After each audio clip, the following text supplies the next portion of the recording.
So JC, a lot of the times when we're reaching out to potential partners and clients, um, particularly on the corporate side, they'll say, well, we're not a military organization.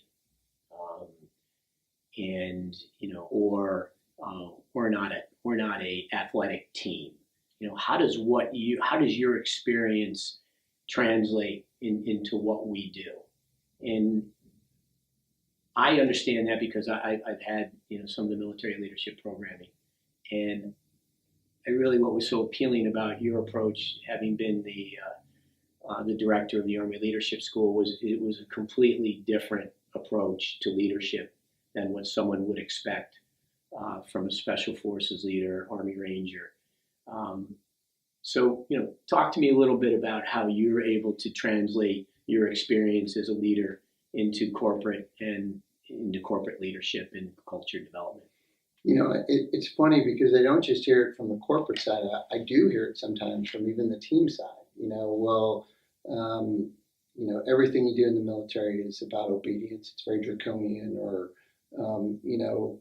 there's so many military programs out there that are about lifting logs and doing push-ups, um, and I don't necessarily deny some of the value of that, but what I think is the same across the board, whether you're talking about a team, or you're talking about a corporation, or you're talking about the military, we lead one thing, and that's people.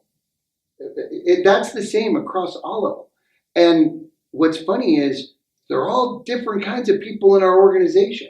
Not everybody I had in the military was the same kind of hard charger. There were thoughtful people. There were people who weren't sure that they wanted to be there. There were people who didn't want to be there. There were a whole bunch of different types.